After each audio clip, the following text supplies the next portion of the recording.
The stars looked different through the bridge windows of the UHS Independence. Captain Lisa Carter had been patrolling the Outer Rim for 3 months now, watching empty space and checking on mining stations. It was quiet work, the kind that made her crew restless. Nobody expected the signal that changed everything. The communication array lit up at 0347 hours ship time. Lieutenant Dan Murphy looked up from his station with confusion written across his face. The signal was not coming from any human ship or station. It was alien, encrypted, and desperate. "Captain, we're getting something strange here," Dan said, his fingers dancing over the controls. "It's not in any language our computers recognize, but the transmission pattern suggests extreme urgency." Lisa moved to his station and watched.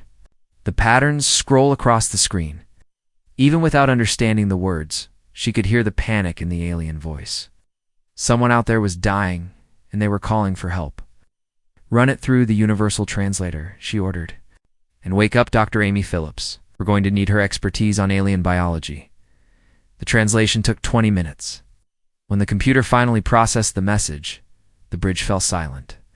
The alien voice came through the speakers, broken and full of pain. "This is the Ziska of the Zilani people. Our world burns. The Krex Empire has come with ships of death. They kill our young ones. They destroy our cities. We have no weapons to fight them. Please, if anyone receives this message, help us. We are dying."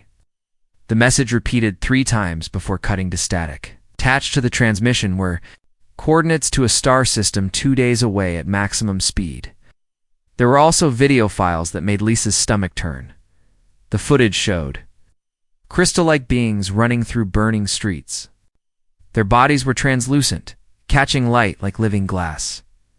They moved with grace, but now they moved in terror. Behind them came creatures in dark armor, firing weapons that turned the beautiful crystal people into dust. Dr. Amy Phillips arrived on the bridge still pulling on her uniform jacket. She was the ship's expert on alien life, one of only 50 humans who had studied other species since first contact 3 years ago. "Show me what we have," Amy said, settling into a chair beside the captain. Lisa played the message again, then showed the video files. Amy watched in silence, her face growing pale. When the footage ended, she sat back in her chair and took a deep breath. "The attacking species matches descriptions of the Krex Empire," she said quietly. "They're a military civilization that has conquered 17 star systems in the past 50 years.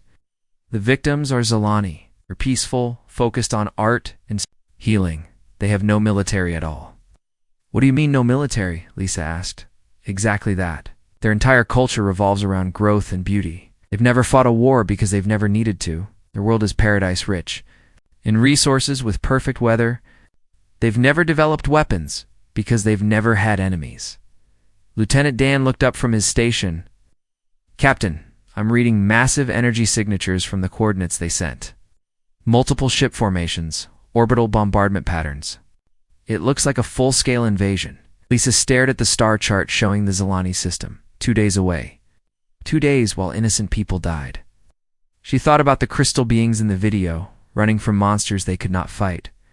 "Send a message to Earth Command," she ordered. "Priority Alpha, tell them we have a situation that requires immediate attention." The response from Earth came 6 hours later. Admiral Jake Morrison appeared on the main screen, his weathered face serious. Behind him, Lisa could see the busy command center on Luna's station. "Captain Carter, I've reviewed your report. The situation is disturbing, but we have policies about interference in alien conflicts. The Galactic Council was very clear about this when we joined 3 years ago. With respect, Admiral, this isn't a conflict, it's genocide. These people have no way to defend themselves." Morrison's expression softened slightly. I understand your feelings, Captain. But if we intervene, we risk our standing with the Council. We're still new to galactic politics." Lisa felt anger building in her chest. "Sir, if we stand by and watch this happen, what does that say about us as a species? We spent centuries fighting wars on Earth, good and bad. But this is different. This is about protecting people who cannot protect themselves. Give me 12 hours to discuss this with the Council, Morrison said. In the meantime, maintain your position, but do not enter the Zilani system. The transmission ended, leaving the bridge in tense silence. Lisa looked around at her crew. Dan was studying the tactical displays. Amy was reading reports about Zilani culture. Chief Engineer Tom Grant had joined them and was examining the alien ship designs in the video footage. What do you think, people? Lisa asked. Tom spoke first. Those Krek ships are using standard galactic military technology. Plasma weapons, energy shields, nothing we haven't seen before. But their tactics are brutal. They're targeting civilian areas. Amy nodded.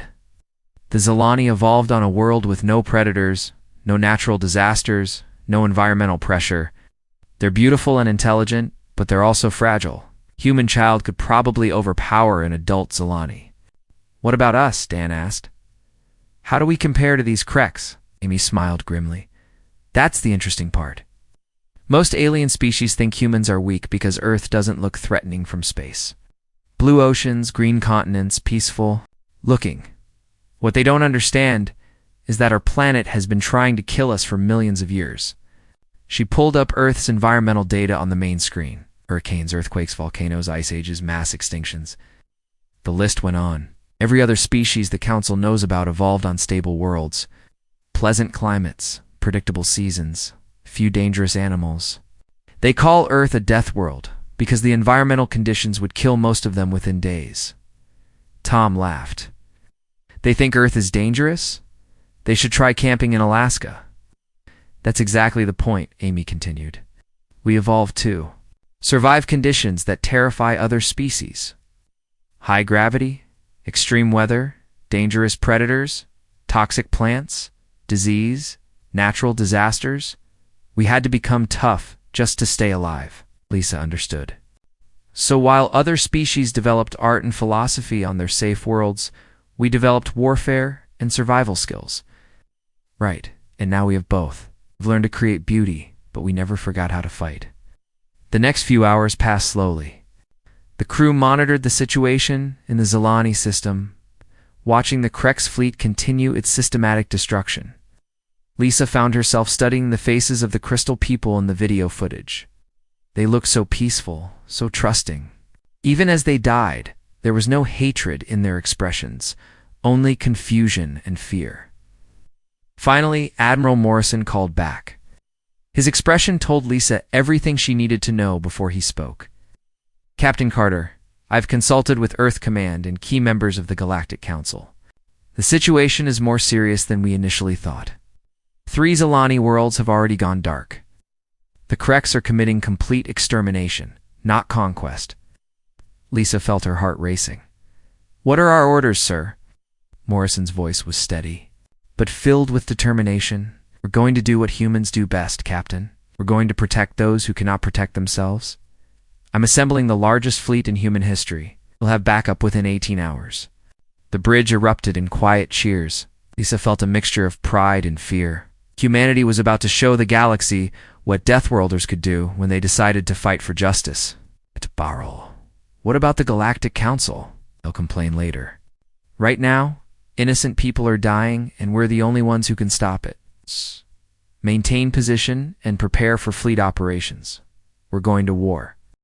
Admiral Jake Morrison stood in the command center of Luna Station, watching the largest military operation in human history take shape. Ships from across the solar system were moving toward the assembly point near Mars. Destroyers from the Europa. Defense fleet. Heavy cruisers from the Asteroid Mining Protection Force. And marine transports from Earth's orbital stations all converged on his orders. The flagship. US Defiance was a massive beast of metal and weapons. Built after humanity joined the Galactic Council, it was designed to show that Earth could defend itself against any threat. Now, it would show the galaxy what humans could do when they chose to attack. Commander Ryan Brooks ran the logistics operation. From his station, coordinating the movement of 43 ships and 15,000 personnel, his screen showed supply manifests, fuel calculations, and ammunition loads. Every detail mattered when preparing for interstellar war. Admiral, we have a problem. Ryan said, looking up from his displays. The Galactic Council is demanding we stop the fleet assembly. They're threatening to expel humanity from the Council if we proceed. Morrison walked over to Ryan's station and studied the diplomatic messages scrolling across the screen. Angry words from a dozen different species, all demanding that the aggressive humans stand down. What do they suggest we do instead? Morrison asked. They want to send a diplomatic mission to negotiate with the Krex Empire. They estimate it will take 6 months to arrange proper talks. Morrison laughed bitterly. It's 6 months. The Zilani will be extinct in 6 days at the current rate of killing. He looked around the command center at his staff. Send a message to the Council. Tell them humanity appreciates their concern, but we will not stand by while genocide happens. The response came back within an hour. The Galactic Council was officially condemning human actions and withdrawing all support for Earth's military operations. Several species were threatening trade sanctions. Morrison read the message and deleted it. Some things are more important than politics, he said to his staff. We're going to save the Zilani people, and history will judge whether we were right. Down in the Marine barracks of the UHS Defiance, Lieutenant Colonel Beth Adams was preparing her troops for their first combat against aliens. The Marines were eager but nervous. They had trained for this moment, but training was different from reality. Listen up, people, Beth said to the assembled soldiers. We're going into a situation unlike anything humans have faced before. The enemy is not human. They think differently, fight differently, and have different weaknesses. She activated the holographic display showing Krex physiology. The reptilian creatures were larger than humans, with thick scales and powerful claws. They looked intimidating until Beth began explaining their limitations. These creatures evolved on a low-gravity world with thin atmosphere. They're strong, but they're slow. They're tough, but they need environmental suits to fight in most conditions. Most importantly, they've never fought humans before. Sergeant Kate Ross raised her hand. What advantages do we have, Colonel? Beth smiled. Everything. We're faster, more adaptable, and we can function in environments that would kill them. We've been training our whole lives for this, without knowing it. Every time you went camping, every time you played sports, every time you pushed yourself to physical limits, you were preparing for this. She pulled up video footage from the Zilani system. Krex had been fighting the same way for centuries. Overwhelming force, direct attacks, predictable tactics. They've never faced an enemy that could adapt and improvise. Private Alex Stone, barely 19 years old, looked worried. What if we're not ready for this? Beth looked at the young Marine with understanding. Son, your species survived ice ages, plagues, natural disasters, and world wars.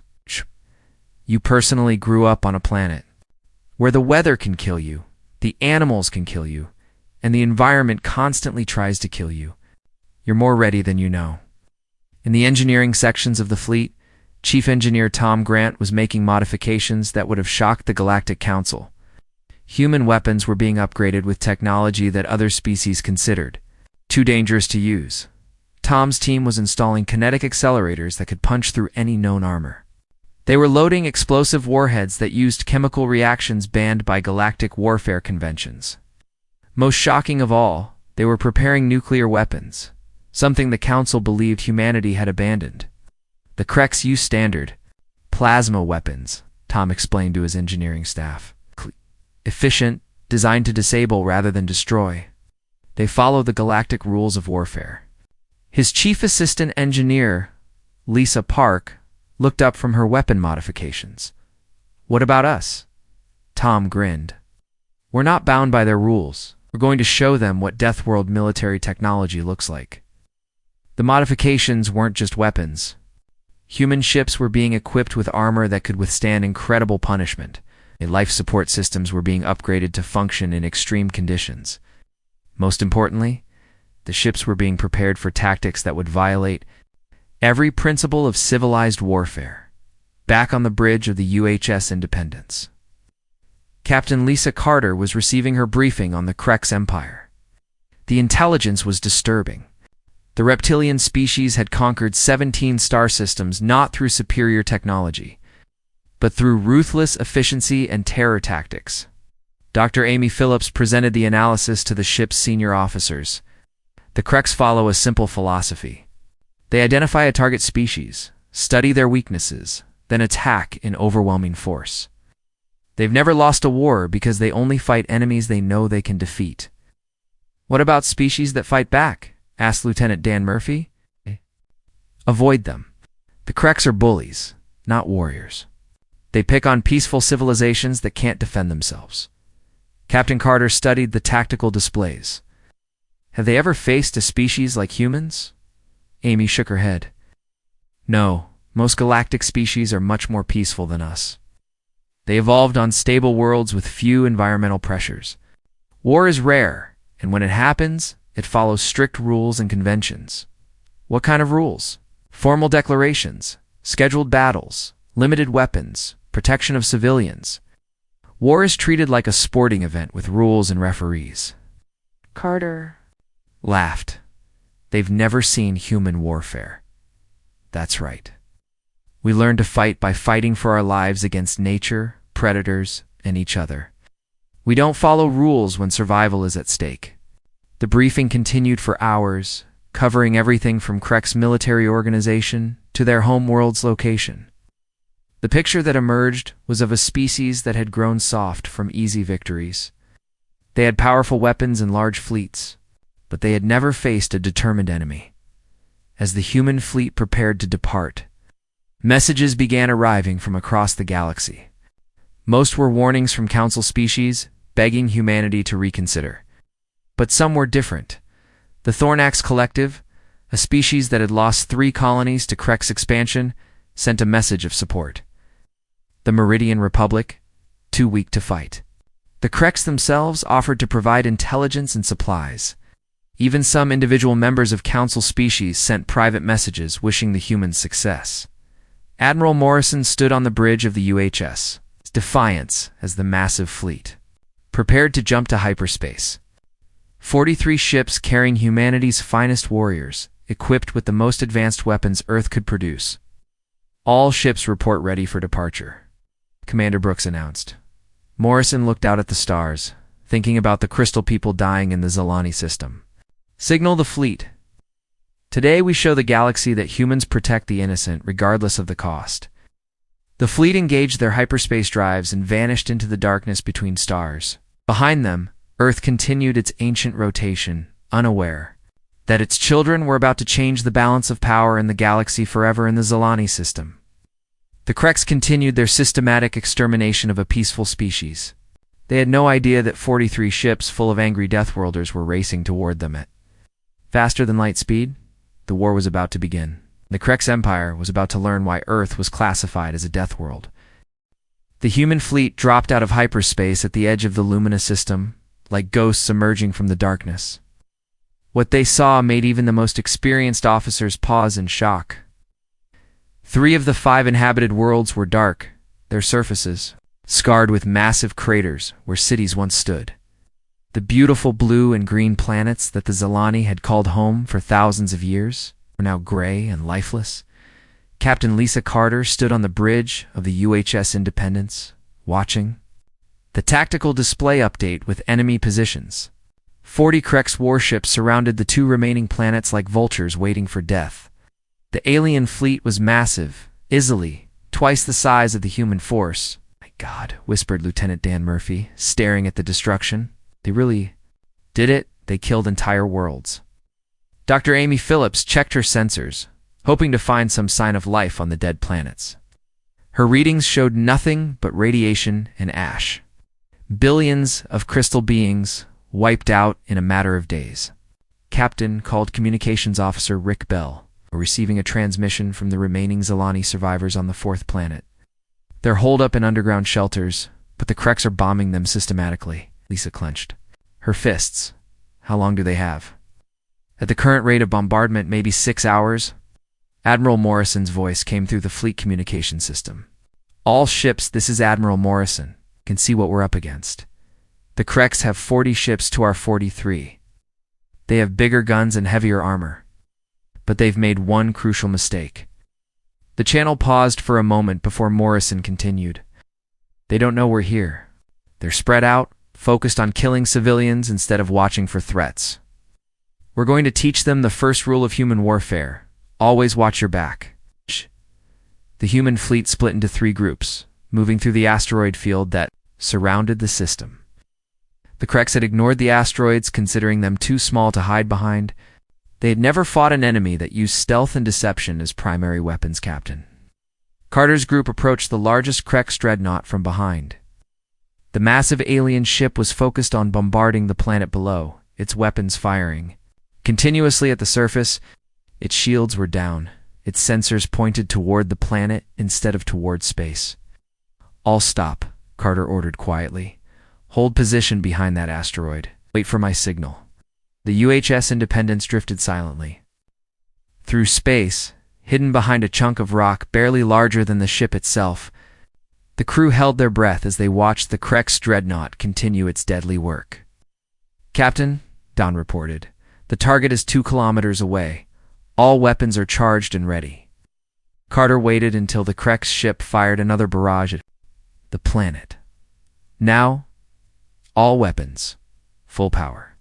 The Independence emerged from behind the asteroid like a predator striking from ambush. Every weapon on the ship fired at once. Plasma cannons, missile launchers, and kinetic accelerators all struck the Kreks dreadnought's unprotected rear section. The alien ship's armor, designed to withstand plasma weapons, simply disintegrated under the impact of human kinetic rounds. Traveling at significant fractions of light speed, the dreadnought's engine section exploded in a ball of fire that lit up the darkness of space. Across the system, similar attacks were happening. Human ships appeared from nowhere, struck with devastating force, then disappeared back into the asteroid field. The Kreks fleet, caught completely off guard, struggled to respond to an enemy that refused to fight by the rules. War leader Vashtok commanded the Kreks fleet from his flagship, the Destroyer of Worlds, had conquered 17 star systems. Using the same tactics, overwhelming force applied systematically until the enemy surrendered. No species had ever attacked his fleet directly, he roared at his communications officer. "What is attacking us? Unknown ships, war leader? They appear to be from the species called humans. They're using tactics we have never seen before." Vashtok studied the tactical display in confusion. The human ships were smaller than his vessels, with weaker shields and lighter armor. By all military logic, they should be easy to defeat. But they weren't fighting like any enemy he had ever faced. "They hide behind asteroids like cowards," he snarled. "Order all ships to pursue and destroy them." The Kreks fleet broke formation, chasing the human ships into the asteroid field. It was exactly what Admiral Morrison had hoped for. The moment the alien ships entered the debris field, the real battle began. Chief Engineer Tom Grant had spent days preparing for this moment. The human ships had been equipped with weapons that violated every galactic warfare convention. Now those weapons showed their true power. The UHS Defiance launched a spread of nuclear torpedoes at a Kreks cruiser, though the alien ship's shields, designed to stop plasma weapons, offered no protection against the massive explosions. The cruiser simply vanished in a ball of atomic fire. Other human ships used tactics that horrified the Kreks. Captain Nick Barnes of the UHS Revenge deliberately rammed his damaged destroyer into a Kreks battleship, detonating his ship's reactor core on impact. Both ships were destroyed. But the human captain had taken a vessel 3 times his size with him. The battle raged for 2 hours. Human ships darted between asteroids, striking without warning and disappearing before the Kreks could respond. Alien fleet, designed for formal battles in open space, couldn't adapt to the chaotic warfare of the asteroid field. Major Alex Stone led the first boarding action of the war when his marine transport docked with a crippled Kreks cruiser. The young marine had been nervous before the battle, but now he moved through the alien ship's corridors with deadly efficiency. The Kreks crew had never faced humans in close combat. The reptilian aliens were larger and stronger than individual humans, but they were also slower and less adaptable. They expected formal combat with rules and honor. Instead, they faced an enemy that used every dirty trick in the book. "Grenade," shouted Sergeant Kate Ross, rolling an explosive device down a corridor filled with Kreks soldiers. The aliens trained In individual combat had never learned to take cover from area weapons. The explosion cleared the passage in seconds. The boarding action lasted 20 minutes.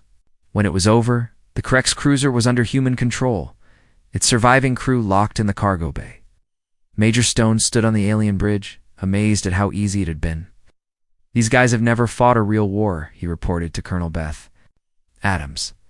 "They know how to operate weapons and follow orders, but they don't know how to adapt when things go wrong." Back on his flagship, war leader Vostok watched his fleet being destroyed by an enemy half his size. Nothing in his military training had prepared him for this. Humans fought like wild animals, using tactics that seemed insane but were devastatingly effective. "Contact the human fleet," he ordered. "I wish to speak with their commander." Admiral Morrison's face appeared on the main screen of the Krex flagship. The human admiral looked calm, as if destroying alien fleets was routine business. "I am war leader Vostok of the Krex Empire," the alien commander began. "You fight without honor, using cowards' tactics. If you wish to engage in proper combat, we can arrange formal battle protocols." Morrison's expression didn't change. "War leader, you've just finished killing 3 billion innocent civilians. You're currently bombing refugee shelters full of children, and you want to talk about honor. Those are the rules of conquest. The weak submit or die." "Those are your rules," Morrison replied. "We have different rules. Our rule is simple. Anyone who commits genocide dies." The transmission ended. War leader Vostok stared at the blank screen, finally understanding what his empire was facing. These humans weren't civilized beings who fought according to galactic conventions. There was something far more dangerous. Warriors who fought to protect the innocent. Regardless of the cost, the battle continued, but the outcome was no longer in doubt. The Krex fleet, designed to terrorize helpless civilians, was being systematically destroyed by an enemy that had learned warfare in the hardest school of all, survival on a death world. Below them, the remaining Zilani huddled in their shelters, watching the sky light up with explosions. For the first time in days, they dared to hope that rescue might be possible. The second moon of Lumina was a gray rock covered in mining stations and refugee camps. 10 million Zilani had fled there when their home planet came under attack. The Krex Empire had landed ground forces to finish what their orbital bombardment had started. Now Colonel Beth Adams was leading 800 human Marines to stop them. The moon's atmosphere was toxic, filled with sulfur compounds that would kill most species within minutes. The gravity was twice that of Earth, crushing for aliens adapted to lighter worlds. For humans, it felt like a challenging workout. "Remember your training," Beth told her Marines, as their dropships descended through the poisonous atmosphere. "The Krex ground forces have never fought humans before. They expect slow, predictable tactics from species that need environmental suits to survive." Sergeant Kate Ross checked her weapon for the third time. She had been fighting for 18 hours straight, moving from one battle to the next without rest. Her squad looked tired but determined. The videos they had seen of dead Zilani children had filled them with cold anger. "How many Krex are we facing down there?" asked Private Alex Stone. "Intel says about 2,000 ground troops, plus armor support," Beth replied. "They're spread across 3 refugee camps, systematically killing civilians. We're going to stop them." The dropships landed under cover of an artillery barrage. The human Marines emerged into hell. The Krex had turned the refugee camps into slaughter grounds. Bodies of crystal beings lay scattered across the ground, their translucent forms shattered like broken glass. Kate led her squad toward the largest camp, where the heaviest fighting was taking place. The Krex soldiers were methodically clearing buildings, killing any Zilani they found. They worked slowly, confident that no rescue was coming. The first Krex patrol never saw the humans coming. Kate's squad hit them from 3 directions at once. Using the same tactics that had worked in Earth's urban warfare training, the alien soldiers, expecting formal combat, were cut down before they could react. "This is too easy," muttered Private Stone as they moved through the camp. "These guys fight like they're following a handbook." "That's exactly what they're doing," Kate replied, reloading her weapon. "They've been conquering helpless species for so long, they've forgotten how to adapt." The Krex garrison commander, sub-leader Thekvar, received reports of human attacks with growing alarm. His troops were being defeated by an enemy that seemed to appear from nowhere, strike without warning, then vanish before reinforcements could arrive. How many humans are there? He demanded from his command post. Sensors indicate no more than 800, sub-leader, but they move like shadows. Our troops cannot track them. Thekvar studied the tactical display in confusion. 100 enemies against 2,000 of his elite soldiers, and somehow the humans were winning. Nothing in his military training had prepared him for this. Deploy the heavy armor, he ordered. These creatures cannot hide from our battle tanks. The Krex tanks were massive machines designed to crush resistance on conquered worlds. They had thick armor, powerful weapons, and advanced targeting systems. Against most enemies, they were unstoppable. Against humans, they were slow-moving targets. Chief Medical Officer Dr. Steve Clark was treating wounded Marines in a field hospital set up in an abandoned mining station. The casualties were lighter than expected, but what struck him most was the determination of the wounded soldiers. "Doc, can you patch me up quick?" asked Corporal Lisa Park, holding pressure on a plasma burn on her arm. "My squad needs me back out there. You need real medical attention," Steve replied, examining the wound. "This burn goes down to the bone." "The Krex are killing kids, Doc. Kids who look like living crystal angels. I can handle a little pain." Steve had seen this attitude in every wounded Marine who came through his station. They were fighting not for territory or resources, but for the simple principle that innocence should be protected. It gave them strength that the enemy couldn't understand. Captain Nick Barnes was coordinating the attack on the main, the Krex stronghold, when he received an urgent message from Admiral Morrison. The orbital battle was going well, but Krex reinforcements were jumping into the system. "How long do we have?" Beth asked over the radio. "Maybe 4 hours before they can organize a counterattack," Nick replied. "We need to finish this ground operation fast." The assault on the Krex command post became a masterpiece of human military doctrine. Instead of the frontal attack the aliens expected, the Marines used the mining tunnels to approach from below. They emerged inside the enemy perimeter, causing chaos and confusion. Major Alex Stone led the final assault, his Marines moving through the Krex bunkers with deadly efficiency. The alien soldiers, trained for open combat, couldn't adapt to close-quarters fighting in confined spaces. "I'll surrender now, and you will be treated according to galactic conventions," Alex called out in the Krex language, using phrases the linguistics team had taught him. The response was a plasma bolt that barely missed his head. The Krex, it seemed, preferred to die fighting rather than surrender to humans. The battle for the command post lasted 2 hours. When it was over, Sub-Leader Thekvar lay dead among his officers, killed while trying to destroy evidence of war crimes.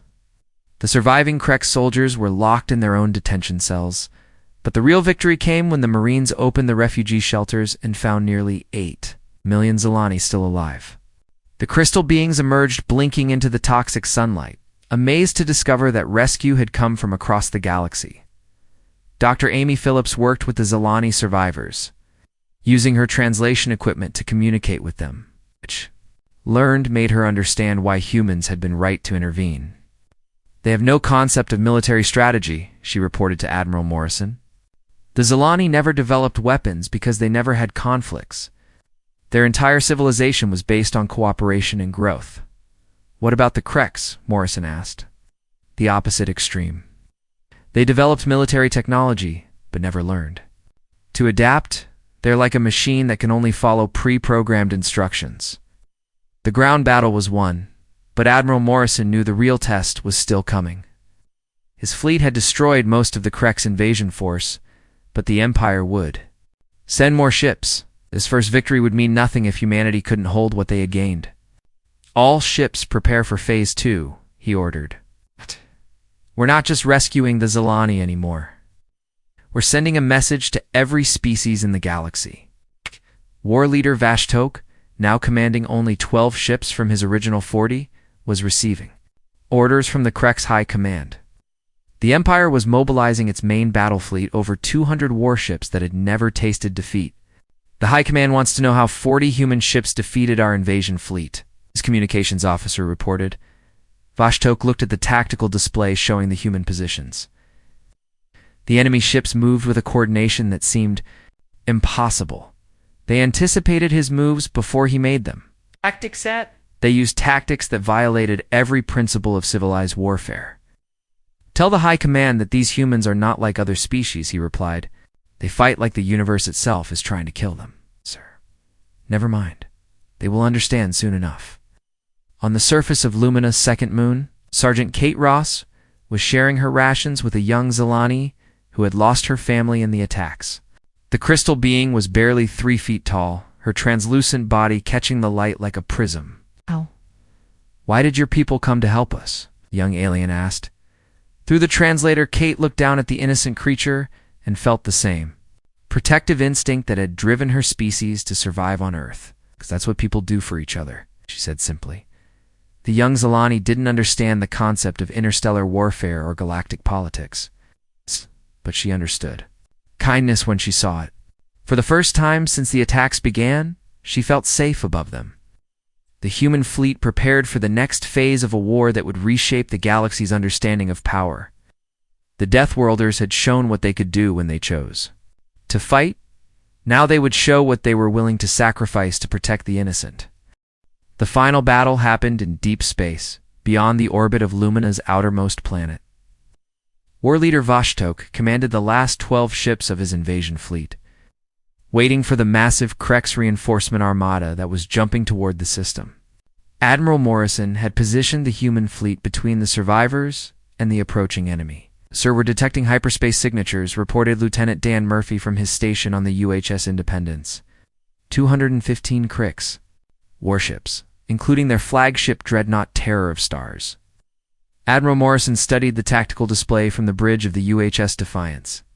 The approaching fleet was 5 times larger than his own force. By every military calculation, the humans should retreat immediately. Instead, Morrison smiled grimly. Signal all ships, he ordered. Execute Plan Omega. Today we teach the galaxy what happens when you commit genocide. Captain Lisa Carter received the order with a mixture of pride and fear. Plan Omega was the most dangerous strategy in human military doctrine. It required every ship to act as both weapon and shield, protecting the Zilani worlds while striking. At the heart of Krex's power, the reinforcement fleet dropped out of hyperspace in perfect formation. Their ships arranged according to centuries of military tradition.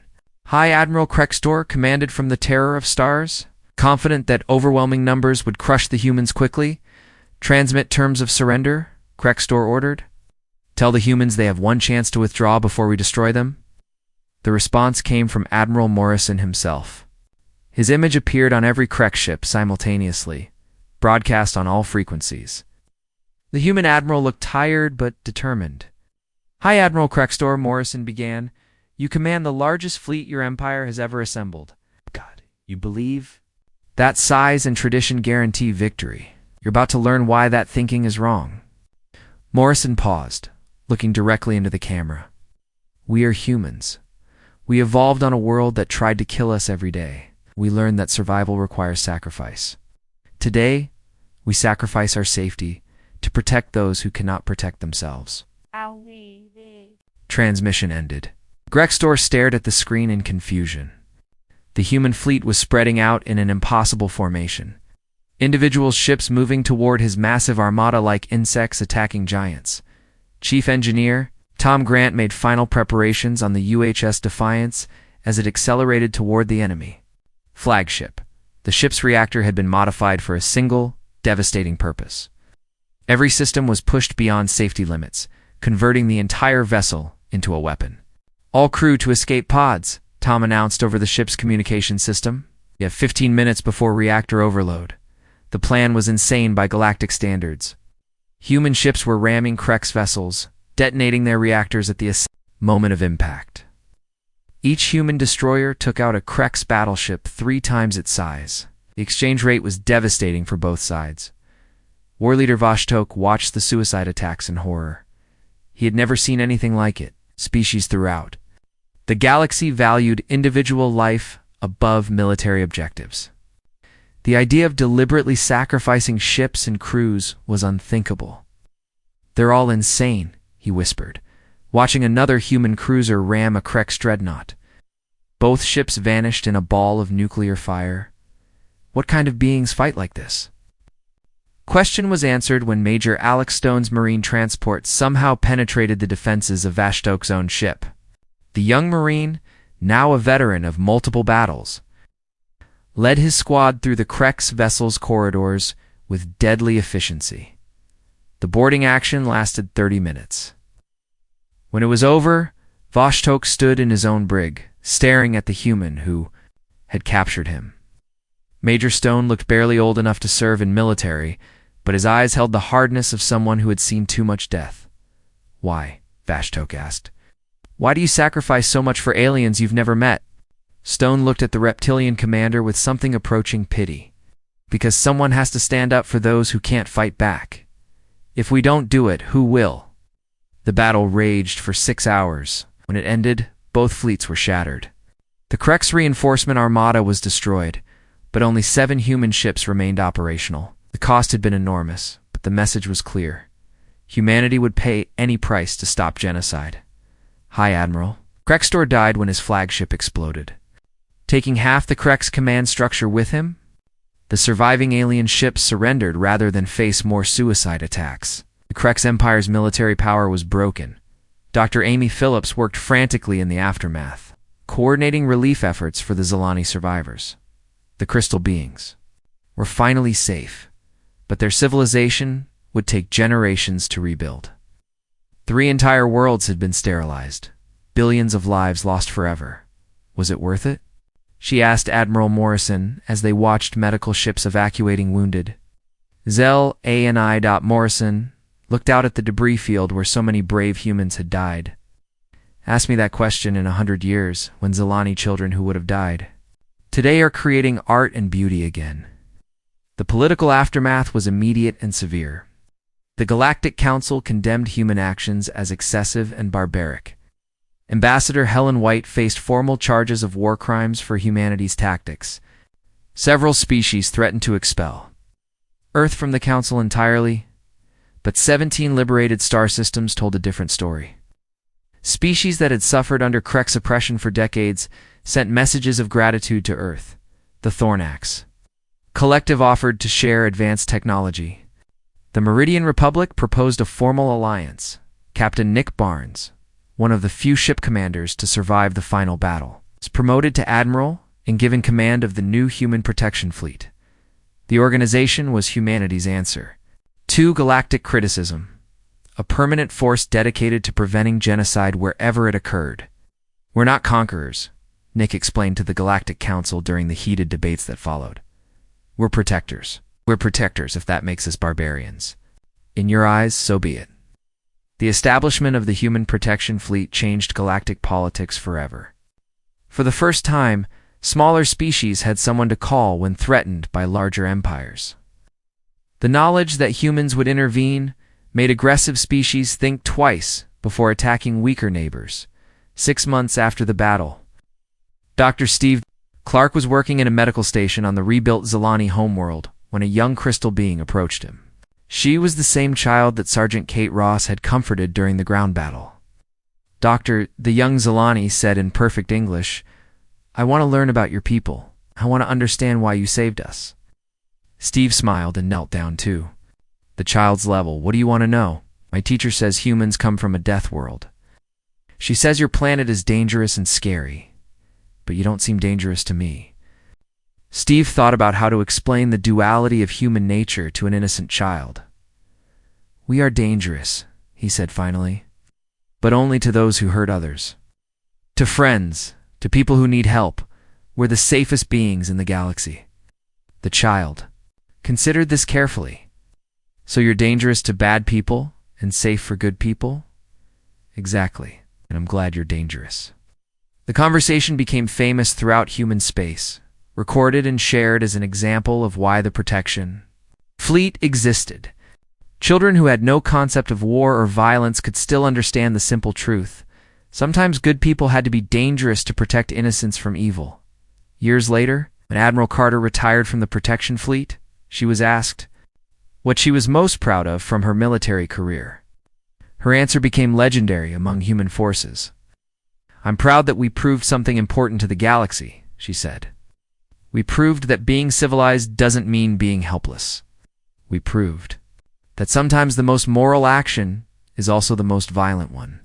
And we proved that Deathworlders make terrible enemies but invaluable friends." The Zilani civilization slowly rebuilt, their cities rising like crystal cathedrals from the ashes of war. They never forgot the species that had crossed the galaxy to save them. In their greatest art galleries, statues of human marines stood, beside monuments to their own heroes. The galaxy had learned a hard lesson about the price of allowing evil to flourish unchecked. More importantly, it had learned that somewhere among the stars, a species of Deathworlders was watching, ready to fight for justice regardless of the cost. The Krex Empire never recovered from its defeat. Their surviving worlds became peaceful. Members of the galactic community, their military ambitions crushed forever. Sometimes, as their children played in parks that might never have existed without human intervention, former Krex soldiers would look up at the stars and whisper, grudging thanks to the species that had taught them the difference between strength and cruelty.